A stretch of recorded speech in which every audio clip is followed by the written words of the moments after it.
Hello friends, welcome to அம்மா spicy kitchen. இன்றைக்கி நம்ம பார்க்க போகிற ரெசிபி பார்த்தீங்கன்னா நல்ல சூப்பரான டேஸ்ட்டில் மணமாக காரசாரமாக இட்லி பொடி எப்படி ரெடி பண்ணுறதுன்னு பார்க்கலாம் ஃப்ரெண்ட்ஸ். நிறைய முறையில் இட்லி பொடி செய்யலாம், அதில் ஒரு மெத்தட் பார்க்கலாங்க. இந்த பொடி ஒன்று இருந்தால் போதும். பொடி இட்லி பொடி தோசை மட்டும் இல்லாமல் சாதத்து கூட பெசரி சாப்பிட்றதுக்கும், சுண்டல் காய்கறி பொரியலுக்கு மேலே லாஸ்ட்டாக தூவி விட்டு கிளறி சாப்பிட்றதுக்கும் அட்டகாசமான டேஸ்ட்டில் இருக்குங்க. ரெசிபி பிடிச்சிருந்தா ஒரே ஒரு லைக் மட்டும் கொடுங்க ஃப்ரெண்ட்ஸ். வாங்க எப்படி ரெடி பண்ணுறதுன்னு பார்க்கலாம். இந்த இட்லி பொடி செய்கிறதுக்கு முதல்ல எல்லா பொருட்களையும் வறுத்து அரைச்சிக்கிறணும். அதுக்கு ஒரு கனமான பேனை அடுப்பில் வச்சு நல்லா ஹீட் பண்ண பிறகு 150 கிராம் அளவில் கப்பில் 1 கப் பொட்டுக்கடலை சேர்த்துக்கிறேன். தீயை மீடியம் ஃப்ளேம்லேயே வச்சு கைவிடாமல் கிளறிக்கோங்க. பொட்டுக்கடலை பார்த்தீங்கன்னா ஏற்கனவே நல்லா வறுபட்டு தான் இருக்கும். இதோட கலர் மாறாமல் லேசாக சூடாகிற வரை ஒரு 1-2 நிமிஷம் மட்டும் வறுத்துக்கோங்க. நல்ல மணம் வர ஸ்டேஜில் அடுப்பை ஆஃப் பண்ணிக்கிறணும். அந்த சூடான பேன்லேயே இருந்தால் இதோட கலர் இன்னுமே சிவக்கும். உடனே ஒரு அகலமான தட்டில் கொட்டி ஆற வச்சிடலாம். இனி அடுத்ததாக அந்த சூடான பேன்லேயே நம்ம பொட்டுக்கடலை எடுத்த கப்லேயே ஒரு 3/4 கப் துருவிய தேங்காய் சேர்த்துக்கிறேன். ஃப்ரிட்ஜில் வச்ச தேங்காய் யூஸ் பண்ண வேண்டாம், ஃப்ரெஷ்ஷாக தேங்காயை துருவிட்டு சேர்த்துக்கோங்க. முதல்ல 1 நிமிஷம் பார்த்தீங்கன்னா இதில் இருக்க ஈரப்பதம் வத்துற வர ஹை ஃப்ளேம்லேயே வறுத்துக்கிறணும். நல்ல ட்ரை ஆன பிறகு மிதமான தீயில் கோல்டன் கலரில் தேங்காய் செவந்து வர்ற வர கைவிடாமல் கிளறிக்கோங்க. இப்போ தேங்காயிலேருந்து நல்ல வாசனை வர ஸ்டார்ட் ஆகிடுச்சுங்க. கலரும் செவந்திருக்கு. இதையும் ஒரு தட்டில் கொட்டி முழுசாக ஆற வச்சிடலாம். முக்கியமாக தேங்காயில் துளி கூட ஈரப்பதம் இல்லாமல் இருந்தால் தான் இட்லி பொடி ரொம்ப நாளைக்கு கெட்டு போகாது.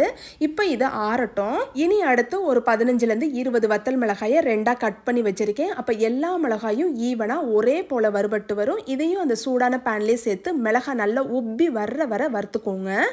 கூடவே இட்லி பொடிக்கு தேவையான 1 டீஸ்பூன் கல்லுப்பை இந்த ஸ்டேஜிலே சேர்த்துக்கிறேன். அப்போ தாங்க மிளகாயிலிருந்து வர்ற காரல் நெடியும் அடிக்காது.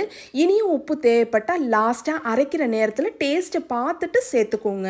இப்போ மிளகாய் பார்த்தீங்கன்னா நல்ல மொறுமொறுப்பாக வறுபட்டுருக்கு. உடனே அடுப்பை ஆஃப் பண்ணிக்கோங்க. அதுக்கு பிறகு தான் 1 டேபிள் ஸ்பூன் சீரகமும் கூடவே 1 டேபிள் ஸ்பூன் மிளகும் சேர்த்து அந்த பேனில் இருக்க ஹீட்லேயே லேசாக ஒரு 30-40 செகண்ட் கிளறிக்கோங்க. போதும். 3 சின்ன டீஸ்பூன் சேர்ந்தது ஒரு பெரிய டேபிள் ஸ்பூனுங்க. அளவு பார்த்து சரியாக சேர்த்துக்கோங்க. அப்போ தான் கரெக்டான டேஸ்ட்டு கிடைக்கும். இதையும் ஒரு தட்டில் கொட்டி ஆற வச்சிடலாம். அடுத்ததாக 1 கப்பு நிறைய கருவேப்பிலையை கழுவி சுத்தம் பண்ணிய பிறகு சேர்த்துக்கோங்க. இதோட ஈரப்பதம் முழுசாக போகணும். கருவேப்பிலையெல்லாம் மொறுன்னு ஆகிற வரை வறுத்துக்கிறணும். இப்போ பாருங்கள், இலையெல்லாம் கையில் ஈஸியாக நொறுங்குற இது மாதிரி பக்குவத்தில் வந்திருக்கு. இதையும் ஒரு தட்டில் கொட்டி ஆற வச்சிடலாம். ரொம்பையும் கருக விட வேணாம், இட்லி பொடியோட டேஸ்ட் கசப்பாகும்.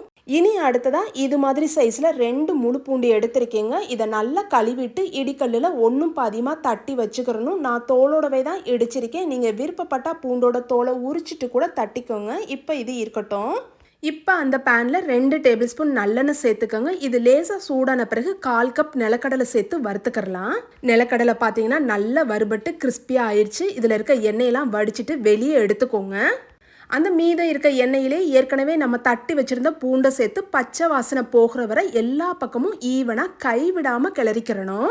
இப்போ பூண்டு பார்த்தீங்கன்னா நல்ல கோல்டன் கலரில் செவந்துருச்சு. கமன்னு இதிலிருந்து நல்ல மணமும் வருது. அடுப்பை ஆஃப் பண்ணிவிட்டு இதையும் கருவேப்பிலை கூடவே சேர்த்து ஆற வச்சுக்கோங்க.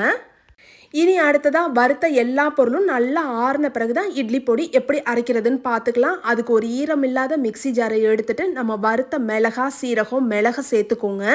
மிளகாயை பாருங்கள், இந்த அளவுக்கு கிறிஸ்பியாக வறுத்துருக்கணும். இதை மட்டும் சேர்த்துக்கிறலாம். மற்ற பருப்பு வகையெல்லாம் இப்போ சேர்க்க வேண்டாம். இப்போ இந்த மிக்சி ஜாரில் இருக்க அந்த மிளகாயெல்லாம் நைஸாக ஆகிற மாதிரி பொடிச்சுக்கோங்க.